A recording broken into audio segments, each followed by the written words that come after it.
Hello नमस्कार बच्चों, स्वागत है आप सभी को एग्रीकल्चर शिक्षा के इस ऑनलाइन लर्निंग प्लेटफॉर्म पे। स्वागत है आप सभी को इस वीडियो में, जहां हम बात करने वाले हैं राजस्थान पब्लिक सर्विस कमीशन ने जो अभी नया हाल में ही जो है वैकेंसी अनाउंस किया है आपके डिफरेंट एग्रीकल्चर जॉब पोजीशंस के लिए। तो उन्हीं वैकेंसीज में बातें करेंगे पूरे डिटेल में कि कौन सी जॉब वैकेंसी के लिए कैटेगरी वाइज क्या सीट मैट्रिक्स है जिसके लिए आवेदन मांगी गई है, कब तक आप फॉर्म भर सकते हैं, क्या सिलेबस है और क्या एग्जाम पैटर्न रहने वाली है और आवेदन की प्रक्रिया किस तरह से आप कर सकते हैं, कौन सी साइट को आपको फॉलो करना है, इस तरह के तमाम इंफॉर्मेशन को जो इस वीडियो में बताने की कोशिश करेंगे। विगत 8 सालों से मैंने एग्रीकल्चर सेक्टर में हजारों बच्चों को गाइड करके देश के अलग अलग यूनिवर्सिटीज में यूजी एंड पीजी कोर्सेज के लिए पहुंचाया और इस चैनल पे आपको गवर्नमेंट जॉब, प्राइवेट जॉब के related notifications, UG PG entrance से रिलेटेड प्रिपरेशंस और आपके सेमेस्टर के सिलेबस से रिलेटेड संपूर्ण जानकारी प्रोवाइड किया जाता है। तो अगर अभी तक आप लोगों ने एग्रीकल्चर एंड रिलेटेड अपडेट्स के लिए इस चैनल को नहीं फॉलो किया तो जरूर से इसको subscribe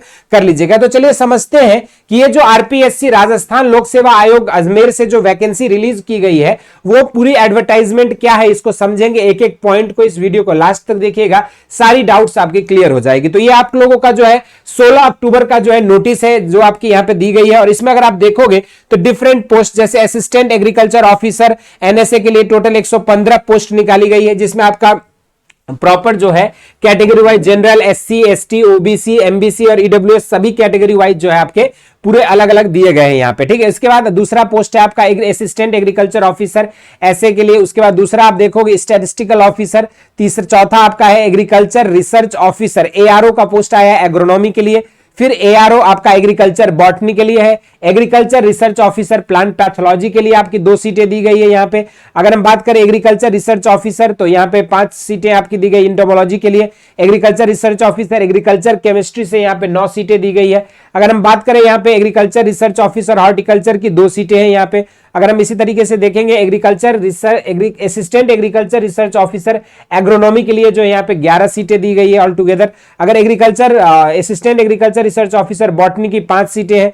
assistant agriculture research officer plant pathology के लिए 5 सीटें हैं। Assistant agriculture research officer entomology के लिए 12 सीटें हैं यहाँ पे और assistant agriculture research officer agriculture chemistry के लिए यहाँ पे जो है 40 सीटें गई है। और बाकी जो आपकी पूरा पर आपके जो सीट मैट्रिक्स कैटेगरी वाइज जो है यहाँ पे हॉरिजॉन्टल रिजर्वेशन के अकॉर्डिंग जो है यहाँ पे सीट मैट्रिक्स डिवाइड की गई है। डिटेल जब वीडियोज आपको हमारे टेलीग्राम चैनल पे अपलोड कर देंगे तो वहां से आप अपनी कैटेगरी वाइज चेक कर सकते हैं कि आप जिस भी कैटेगरी से बिलोंग करते हैं आपकी उक्त कैटेगरी में आपकी कौन सी पोजीशंस में कितनी सीटें आपके लिए अवेलेबल है और जिसके लिए आप आवेदन कर सकते हो। दूसरा, अगर बेसिक एलिजिबिलिटी क्राइटेरिया के लिए देखा जाए कि इन सारे जॉब वैकेंसीज में कौन कौन से स्टूडेंट्स जो है एलिजिबल है जो इस जॉब को भर सकते हैं, तो पहला एलिजिबिलिटी क्राइटेरिया है कि जो भी बच्चे बीएससी एग्रीकल्चर या बीएससी हॉर्टिकल्चर किए हैं किसी भी एक रेप्यूटेड यूनिवर्सिटी से जो भी इंडिया में, तो वो बच्चे एलिजिबल है। मतलब यहाँ पे जरूरी नहीं कि सिर्फ बीएससी ऑनर्स एग्रीकल्चर, नहीं, बीएससी एग्रीकल्चर भी एलिजिबल है और बीएससी ऑनर्स एग्रीकल्चर वाले भी एलिजिबल होंगे। फिर नेक्स्ट बात है second class post graduate degree in mathematics with statistical चाहिए, स्पेशली जो बच्चे स्टैटिस्टिकल के लिए भर रहे हैं। ठीक है, स्टैटिस्टिक्स पोजीशंस के लिए जो भर रहे हैं उनमें जो है जरूरत है कि पोस्ट ग्रेजुएट डिग्री आपकी मैथ विथ स्टैटिस्टिक्स होना चाहिए या फिर MSc agriculture with special subject in statistics या फिर एमएससी इन स्टैटिस्टिक्स हो सकती है किसी भी एग्रीकल्चर किसी भी यूनिवर्सिटी से इंडिया में। नेक्स्ट, अगर हम बात करें सेकेंड क्लास में अगर देखोगे एमएससी एग्रीकल्चर विथ एग्रोनॉमी चाहिए। ठीक है, अगर हम सेकंड क्लास में दूसरा देखा जाए जो बच्चे बॉटनी के लिए भर रहे हैं तो उसमें आपको जो एमएससी एग्रीकल्चर इन बॉटनी की जरूरत होगी। अगर कोई प्लांट साइंस से भर रहा है और या फिर अगर किसी का एमएससी बॉटनी के लिए आप प्लांट साइंस प्लांट ब्रीडिंग वाले भी बच्चे जो है यहाँ पे भर सकते हैं। उसके बाद MSc botany with specialisation in plant pathology और MSc agriculture in plant pathology वाले बच्चे जो है यहाँ पे भर सकते हैं सेकंड क्लास वैकेंसीज के लिए। अगर यहीं पर देखा जाए अगर इंटोमोलॉजी वाली जो सेक्शन थी उसमें एमएससी एजी इंटोमोलॉजी मांगा गया है। इसी तरीके से एमएससी केमिस्ट्री या फिर एमएससी एग्रीकल्चर केमिस्ट्री वाले बच्चे जो है वहां पे एमएससी जो केमिस्ट्री वाली पोजीशंस थी उसके लिए भर सकते हैं। इसी तरीके से हॉर्टिकल्चर के लिए आपको एमएससी मांगा गया है यहाँ पे। इसी तरीके से एमएससी एजी बॉटनी या फिर MSc agriculture in plant breeding वाले बच्चे जो है एलिजिबल हो सकते हैं सेकंड क्लास में, जहां पर बॉटनी सेक्शन के लिए जो है डिमांड की गई है। इसी तरीके से सेकंड क्लास वैकेंसी में पैथोलॉजी वाले बच्चे जो है MSc AG in plant pathology वो सेकंड क्लास के लिए भर सकते हैं। उसके बाद second class MSc AG with entomology या फिर एमएससी जूलॉजी वाले बच्चे जो है इंटोमोलॉजी वाले पोजीशंस के लिए एलिजिबल हो सकते हैं। तो वहीं पर एमएससी एजी केमिस्ट्री से या फिर सॉइल साइंस से जिन भी बच्चों का रहेगा तो वो सॉइल साइंस वाले के लिए रहेंगे। और यहां पे दूसरा चीज है कि working knowledge of Hindi written in Devanagari script and knowledge of Rajasthan culture जो है, ये सभी पदों के लिए जो है आवश्यक यहां पे एलिजिबिलिटी क्राइटेरिया में जो है दो चीजें यहां पे मेंशन की गई है, ठीक है। और अगर हम बात करें पेमेंट का, तो यहाँ पे पेमेंट के लिए जो है पद संख्या जो आपका 1 और 2 पद क्रम जो 1 और 2 थी, 1 से 2 तक, उसके लिए आपका पेमेंट मैट्रिक्स रहेगा L11 की, और 3 से लेकर 9 तक के लिए आपका L14 जो आपका पेमेंट जो है लेवल रहेगा। उसके बाद अगर हम बात करें मैट्रिक्स लेवल आपकी यहाँ पे 10 से लेकर 14 तक भी वैकेंसीज के लिए, तो वहां पर जो है आपके यहाँ पे L12 जो है आपका पेमेंट स्केल रहेगा, मैट्रिक्स लेवल जो बात करते हैं। अब अगर एग्जाम पैटर्न की बात करेंगे, समझेंगे कि यहाँ पे किस तरह का एग्जाम और कैसे क्वेश्चन आएंगे, तो उसकी पूरी जानकारी जो है यहां से समझते हैं कि यहाँ पे 2 पार्ट में आपका एग्जाम होगा, जिसमें जो भी सब्जेक्ट कॉम्बिनेशन से आप फॉर्म भर रहे हो, जिस भी पोस्ट के लिए भर रहे हो, असिस्टेंट एग्रीकल्चर ऑफिसर हो या एग्रीकल्चर रिसर्च ऑफिसर हो, किसी भी पोस्ट के लिए आप भर रहे हो, तो आपको पहला क्वेश्चन रहेगा आपका पार्ट ए में 40 क्वेश्चन रहेंगे आपके, कहां से, जनरल नॉलेज ऑफ राजस्थान, यानी कि राजस्थान जीके से आपके 40 क्वेश्चन रहेगा, जिससे आपके टोटल 40 मार्क्स, एक क्वेश्चन पे 1 मार्क्स रहेगा आपको, ठीक। उसके बाद कंसर्न सब्जेक्ट जिससे भी आपका प्रिस्क्राइब्ड क्वालिफिकेशन है, जैसे जहां पे एग्रोनॉमी मांगा गया है वहां एग्रोनॉमी से, जहां ब्रीडिंग मांगा गया है वहां बॉटनी ब्रीडिंग से क्वेश्चन पूछे जाएंगे, एंटोमोलॉजी वालों को एंटोमोलॉजी जूलॉजी से रहेगा, है ना।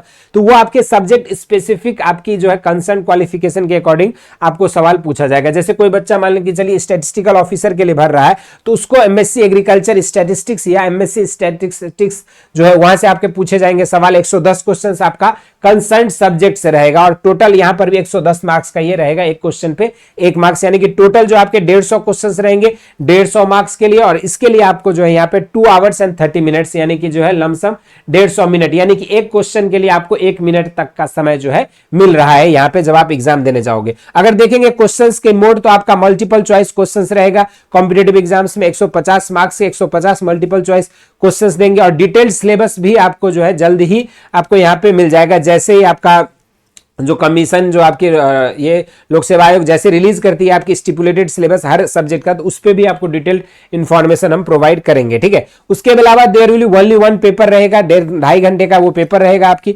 Negative marking shall be applicable in the evaluation of answers, for every wrong answer 1/3 marks will be subtracted, यानी कि जो है वो 1/3 जो है आपका नंबर कट जाएगा यदि आपने गलत किया तो नेगेटिव मार्किंग भी है, इसलिए संभल के आप लोगों को अपने क्वेश्चंस को सॉल्व करना है। और दूसरा बात करते हैं यहाँ पे जो आपकी ओवरऑल कैसे आप आवेदन कर सकते हो, तो इसको भरने के लिए जो है आप लोगों का डेट यहाँ पे दिया गया है 21 अक्टूबर से लेकर जो आप 19 नवंबर तक जो है रात को 12 बजे तक इस फॉर्म को भर सकते हो। इस फॉर्म को भरने के लिए आपको इसकी जो ऑफिशियल वेबसाइट है rpsc.rajasthan.gov.in पर जो है आपको जाना है, फिर अप्लाई ऑनलाइन लिंक को क्लिक करेंगे, और या फिर आप दूसरा जो पोर्टल sso.rajasthan.gov.in इस पर भी जाकर आप लॉग इन करके जो है अपना कर सकते हो। उसके बाद पहले आप वहां पे अपनी रजिस्ट्रेशन करेंगे, रजिस्ट्रेशन करने के बाद जो है आपको आगे की प्रक्रिया जो वहीं पर जैसे शो करेगा उसका डिटेल्ड फॉर्म भरने की भी वीडियोस आपको चैनल पे मिल जाएगी कि कैसे आपको फॉर्म भरना है, किस तरीके से भरना है, इस पे आपको डिटेल इंफॉर्मेशन भी हम लोग प्रोवाइड कर देंगे। उसके लिए आप चैनल को सब्सक्राइब कर लीजिएगा। ये छोटी सी इंफॉर्मेशन थी कि क्या क्या एलिजिबिलिटी क्राइटेरिया है, कौन सी सिलेबस होगी, क्या एग्जाम पैटर्न होगा, और कब से कब तक आप फॉर्म भर पाएंगे, और आपकी पे स्केल क्या रहेगी। इस छोटी सी इंफॉर्मेशन को इतना ही करते हैं इस वीडियो में। इसी तरह के इंटरेस्टिंग एंड अमेजिंग वीडियोस के लिए एग्रीकल्चर शिक्षा को सब्सक्राइब करें। मिलते रहेंगे, स्वस्थ रहें, मस्त रहें, धन्यवाद।